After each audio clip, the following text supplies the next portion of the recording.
미국은 경기 침체에 진입하는 것이냐, 만약에 진입하면 언제 하는 것이냐, 하게 된다면 그 기간과 폭은 어느 정도 될 것이냐라는 질문입니다. 자, 지금부터가 좀 중요할 것 같습니다. 왜냐하면 1분기가 지나고 올해를 조망해 봤을 때 2분기가 분수령이기 때문인데요. 꺼진 불도 다시 보자.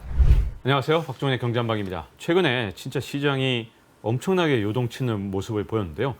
과연 앞으로 지표가 가리키는 글로벌 상황 어떻게 봐야 되는 건지 차근차근 좀 근거를 찾아가 볼까 합니다.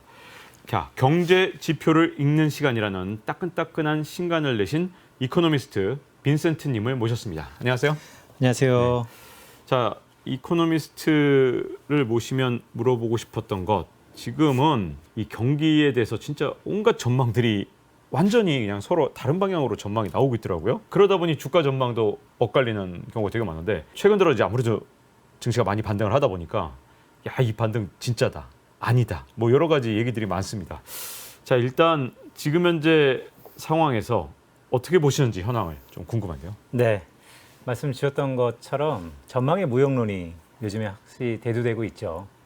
시계를 한 4개월 전만 돌려보더라도 지난해 연말에 꼭 전세장이 망할 것 같처럼 경기 침체에 대한 우려가 높아진 상황에서 1월 달 글로벌리 주가 지수가 꽤 높은 상승률을 보였기 때문에 역시 전망이 무효하다, 의미가 없다라는 얘기가 좀 있는데요. 자, 지금부터가 좀 중요할 것 같습니다. 왜냐하면 1분기가 지나고 올해를 조망해 봤을 때 2분기가 분수령이기 때문인데요. 저는 결론적으로 말씀드리면 경기 침체 초입 국면에 좀 들어가 있다라고 보고 있습니다. 꼭 경기랑 주가랑은 상관계가 없을 수도 있는데, 그럼에도 불구하고 중장기 투자의 시계를 놓고 봤을 때는 조금은 보수적으로 주식시장, 즉 위험자산을 선택해야 되지 않는가라는 생각을 갖고 있습니다. 근데 거꾸로 그러면 시계를 돌려서 왜 이렇게 반등한 건가요? 왜 이렇게 반등했냐? 네. 자, 두 가지가 있었던 것 같아요. 첫 번째로는 자, 이 악재들이 이미 우리가 다 반영되었다라는 거, 또한 생각보다 과한 두려움이 있었는데 실제 금리의 상승폭 자체가 상당 부분 제한적이었다는 거. 즉 오늘도 대부분 그 얘기를 다룰 건데, 중앙은행, 즉 미국의 중앙은행이 얘기하는 금리의 시계랑 금융시장의 참가자들이 기대하는 시계가 워낙 다르기 때문에 시장 금리가 큰 폭으로 오르지 못한 상황에서 상당 부분 저가 매력에 대한 우려가 해소되었다, 기대가 부각되었다라는 게 지난 1분기 때 이렇게 위험 자산이 높았던 이유가 아닌가라고 보고 있습니다. 네. 그러면 이제 앞으로 경제가 어떻게 될 거냐, 이게 되게 중요한데 어떤 지표를 봐야 되는 겁니까, 이 상황에서? 네, 역시 기승전 인플레이션인데요. 우리가 인플레이션 때문에 고생한 게 한 1년 정도 된 것 같아요. 인플레이션도 좀 더 구분해서 볼 필요가 있는데요. 자, 이게 미국의 인플레이션 지표입니다. 특히 미국의 중앙은행이 연준이 통화정책을 결정하는 데 있어서 주요하게 본다라고 하는 개인 소비 지출, 즉 PC 인플레이션인데요. 보시면 이 빨간색, 그다음 회색, 파란색이 있습니다. 네. 자, 빨간색 같은 경우는 재화예요, 물건값. 이 파란색 같은 경우는 서비스 가격이고, 회색 같은 경우는 하우징 서비스, 즉 주거 서비스 비용이거든요. 네. 근데 딱 보시면 물가가 오르고 내리는 거에 있어서 각 항목마다 방향성이 좀 다르죠. 네. 즉 인플레이션이 중요한데 어떤 인플레이션이 중요하냐? 이제는 물건값이라고 할 수 있는 재화 가격은 크게 신경 쓸 필요는 적어도 한 3, 4개월 정도는 없어 보인다라고 네. 보고 있고요. 이미 물건값은 피크아웃하고 있는 모습이고, 다만 뭐가 문제냐면 이 하우징 서비스, 주택 가격하고 회색이죠. 또한 이 파란색인 서비스업 가격인데요.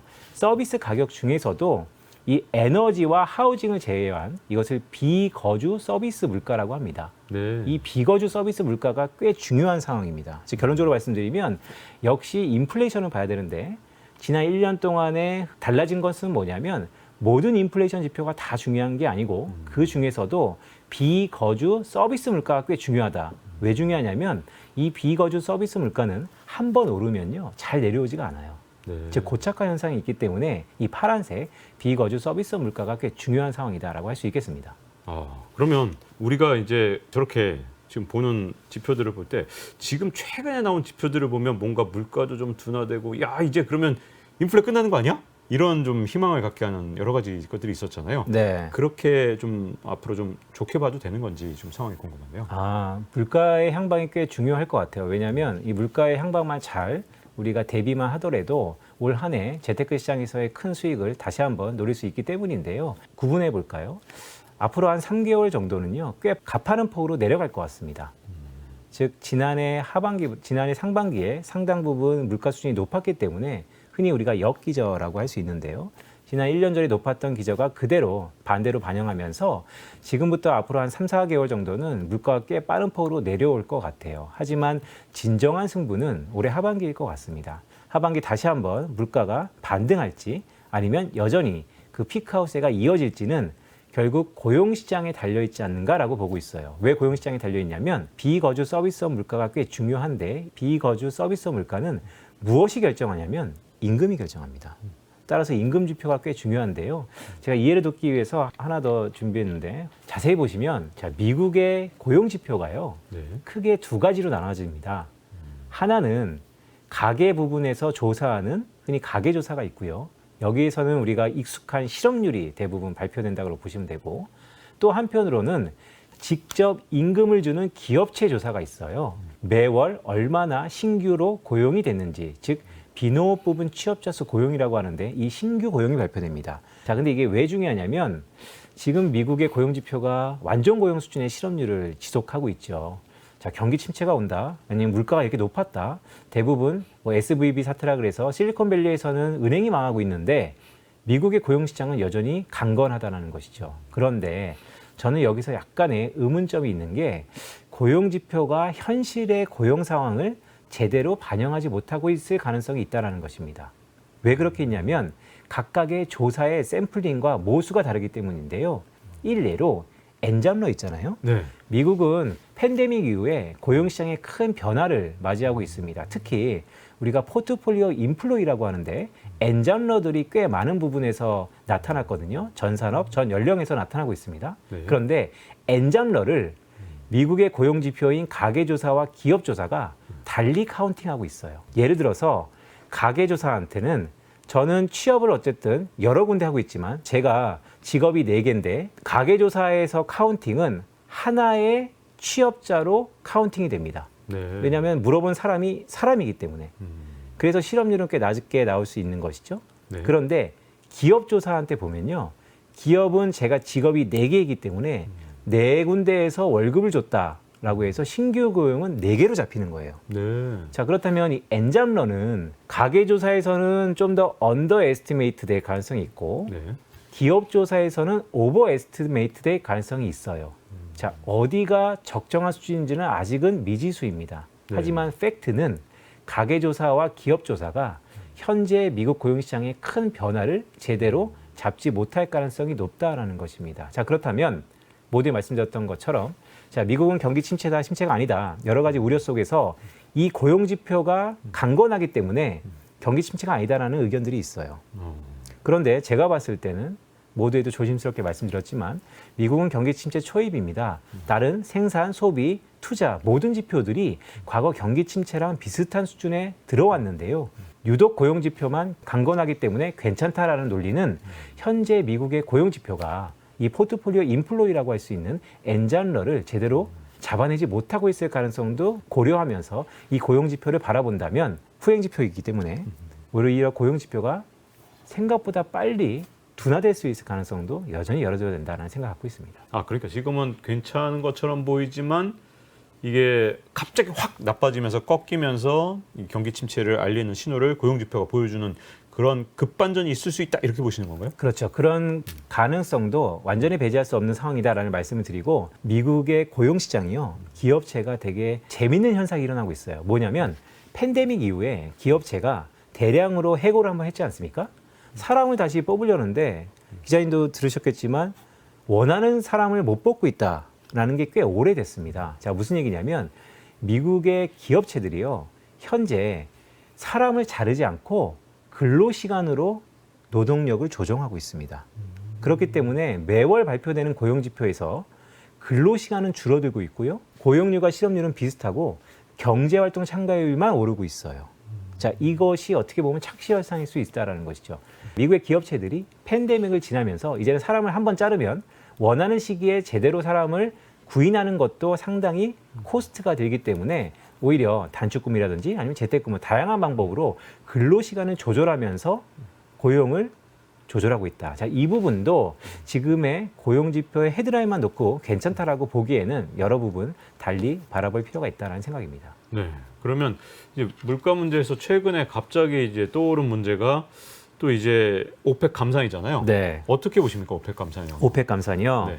자, 오펙 감산은 이렇게 보는 거죠. 재화 가격입니다. 근데 제가 아까 처음에 보여드렸던 차트 한번 다시 좀 보실까요? 자, 이 빨간색이 미국의 물건값입니다. 최근에 피크아웃 되고 있기 때문에 제가 모두에 말씀드렸던 것처럼 한 3, 4개월은 더 내려갈 것 같습니다. 왜냐하면 지난해 1년 전에 워낙 가파르게 올랐기 때문에. 그런데 본 게임은 올해 하반기라 그랬는데요. 최근에 오펙 감산이 국제유가에 다시 한번 상승세를 보이고 있죠. 네. 이런 부분들이 지속되고 아니면 촉매 역할을 한다면 미국의 인플레이션은 다시 한번 급등할 가능성도 여전히 열어둬야 될 것 같습니다. 그런데 이 재화와 서비스의 비중이 좀 달라요. 역시 미국의 물가 수준의 이 비중은 서비스 물가가 상당 부분 차지하기 때문에 고용시장이 둔화되거나 아니면 임금 상승폭이 제한적이라면 오히려 오펙 플러스 감산 효과는 우리가 생각하는 것보다 미국의 물가를 어느 정도 끌어올릴 수 있지만 그게 대세 상승으로 계속 오를 가능성은 아직은 좀 미미하다라고 보고 있습니다. 그러면 이제 지금 여러 가지 지표들로 볼 때 이게 지금 경기 침체 초입이라면 이제 여기서부터 궁금해지는 건 경기 침체는 반드시 오는 건지 네. 그리고 또 마일드한 경기 침체 이런 네. 표현이 있어서 그럼 주가가 뭐 여기서 더 떨어지지 않고 이게 바닥은 이미 친 거고 더 올라갈 건데 이렇게 해석하신 분도 굉장히 많기 때문에 네. 그럴 가능성에 대해서 어떻게 보시는지가 궁금한데요. 네, 네, 아주 어려운 질문이죠. 네. 제가 결론적으로 이 차트 하나가 좀 해석할 것 같은데요. 자, 첫 번째 질문은 미국은 경기 침체에 진입하는 것이냐? 만약에 진입하면 언제 하는 것이냐? 하게 된다면 그 기간과 폭은 어느 정도 될 것이냐라는 질문입니다. 자, 저는 미국의 경기 침체를 구분하는 데 있어서 이게 매크로 레진 모형이라고 해서 국면을 판단하는 데 있어서 OECD 미국 경기 선행 지수를 활용합니다. 이 외에도 PMI 제조업 지수를 동반 활용하긴 하는데요. 보시면 이 음영 처리한 부분이 과거 미국의 경기 침체 기간입니다. 빨간색은 미국의 OECD에서 발표하는 경기 선행 지수인데요.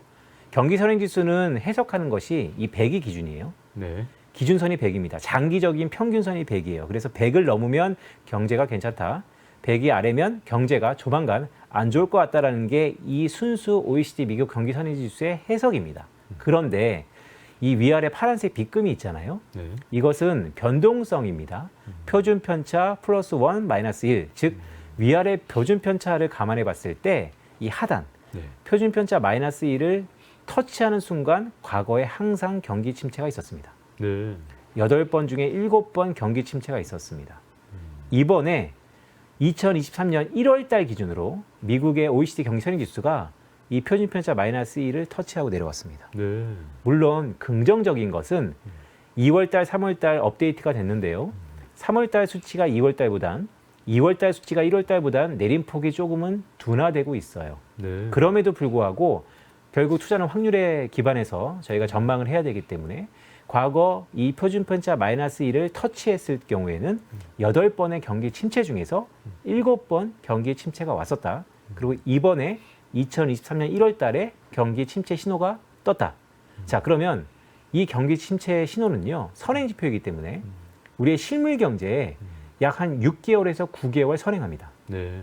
그러면 빠르면 올해 3분기, 늦어도 올해 4분기에는 미국 기준으로 성장률, 즉 GDP 그로스의 성장률이 뒷걸음질 가능성이 높다라고 보고 있고요. 자, 그래서 저는 기간을 조심스럽게 말씀드리면 올해 하반기에 미국이 경기 침체 가능성이 좀 더 가시화될 거다라고 보고 있습니다. 자, 중요한 건 이제는 기간과 폭이죠. 자, 기간과 폭은 사실 이 모형에서는 잡아낼 수는 없어요. 네. 그런데 어떻게 말씀드리고 싶냐면, 자, 지금 경기 침체는 높은 금리 수준 때문에 나타날 겁니다.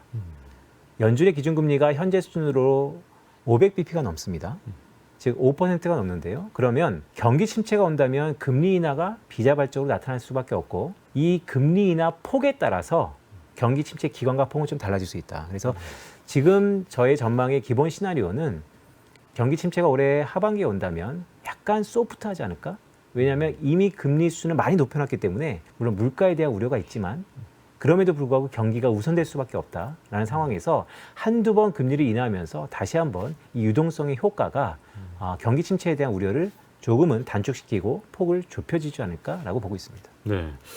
자, 이렇게 지표를 보면 사실 조금 더 조금이라도 미래를 좀 내다볼 수 있지 않을까 기대를 하게 되는데 혹시 어떤 지표, 어떤 징후를 좀 더 봐야 되는 게 있다면 그런 거 좀 소개해 주실 수 있을까요? 네, 역시 고용지표예요. 왜냐하면 미국의 경기 침체에 나타나는 여러 가지 징후들이 있죠. 뭐 GDP 그로스가 2분기 연속 역성장을 한다든지 아니면 GDI가 2분기 연속 역성장을 한다든지 뭐 실질 소비, 투자 다양한 것들이 있는데 그중에서 미국 경제는 약 한 67%가 소비 경제이기 때문에 소비가 가장 중요합니다. 아시는 것처럼 소비는 소득의 함수이죠. 소득을 구성하는 것은 고용시장의 웨이지와 웰스의 부입니다. 따라서 주식시장과 부동산도 중요하겠지만 더 중요한 것은 고용시장입니다. 근데 모두에 말씀드렸던 것처럼 현재 고용시장이 조금씩은 둔화되고 있다는 거. 그렇다면 앞으로 미국의 경기 침체가 언제 오느냐 아니면 임금이 어떻게 되느냐를 결정하는 고용지표가 그중에서도 가장 중요하다라고 할 수 있겠습니다. 자, 이제 과연 그렇게 경기 침체가 혹시라도 오게 되면 그러면 연준이 이제 금리를 어떤 때쯤 어떻게 인하할 거라고 보시는지가 좀 궁금해지는데요. 네, 그것도 되게 재밌는 얘기인데요. 네. 결국 시장에서 얘기하는 피버팅 얘기인 것이죠. 통화 정책도 맨 마지막에 하는 것이 피버팅입니다. 즉 주축의 스탠스를 보이고 정반대 180도 전환하는 것을 피버팅이라고 그러는데 화면 보시는 것처럼 자 1974년부터요 현재까지 미국의 중앙은행인 연준이 피버팅했던 조건들을 표에 담았습니다. 네. 자 74년 4월에는요 기준금리 인상 시기였고 80년 3월 달에도 인상 시기, 80년 12월 전부 다 인상 시기예요. 그때 연방기금금리 11%, 74년 4월, 80년 3월 16.5% 이런 것들은 각 기준금리 인상 기간에 가장 높았던 연방기금금리 수준입니다. 네. 즉 고점이었다는 것이죠. 자, 이럴 때 오른쪽에 보시면 핵심 PC, 즉 PC 개인 소비 지출 물가 중에서 핵심이라고 할 수 있는 우리 흔히 근원 코어 PC라고 하는데 변동성이 큰 농산물이라든지 아니 국제유가를 제외하고 순수 소비에 영향을 미치는 물가만 보자라는 게 PC입니다. 핵심 PC. 동일한 조건에서 핵심 CPI. 이 두 가지와 차이 A-B, A-C가 있죠. 네. 이 차이를 주목하셔야 돼요. 이 차이가 흔히 우리가 아카데믹하게 얘기하는 실질금리입니다. 네. 즉 명목금리 연방기금금리에서 인플레이션을 뺀 것이죠. 근데 저는 인플레이션을 두 개 다 가져왔어요. 네. 미국의 주요 인플레이션이 PC랑 CPI인데 이 두 가지 A-B와 A-C를 보시면 어떠세요? 74년 4월부터 2018년 12월까지 전부 플러스입니다. 네. 자, 어떤 얘기냐면 연준이 피버팅을 언제 할지 모르겠습니다. 하지만 피버팅을 하기 전에 필요 조건이요. 이 실질금리가 플러스가 됐다라는 것입니다. 네. 자, 그런 조건에서 현재 상황을 보면 현재 2023년 3월 기준으로 연방기금리 상단이 5%고요. 핵심 PC가 4.6%예요. 그리고 이미 A-B는 플러스권에 들어왔죠. 네. 엊그저께 발표했던 이 핵심 CPI가 5.5에서 3월달 5.6%로 증가했습니다. 아직까지는 마이너스 0.6%죠. 자, 결론. 핵심 CPI와의 이 차이 A-C가 플러스가 될 때 그때 연준은 피버팅에 좀 더 근접해 있을 것이다. 그래서 앞으로 우리가 확인해야 될 것은 5월달 FOMC에서 현재 25 베이스 포인트 금리가 인상할 것으로 보는데 네. 그러면 연방기금금리가 5.25가 되겠죠. 네. 핵심 핵심 PCE가 4월달, 5월달, 6월달에 어느 정도로 내려오는지 계속해서 높아진다면 연준의 피버팅은 요원할 것입니다. 네. 그래서 제가 주목하는 것은 언제 할지는 기간을 타진하기는 어렵겠지만 적어도 조건은 과거 74년부터 현재까지의 그 흐름들을 맥락들을 이해하다 보면 결국 실질금리 그중에서도 핵심 CPI와 연동된 실질금리가 플러스가 될 때 그때 연준은 피버팅이 좀 더 가시가 될 것이다 네. 라고 보고 있습니다.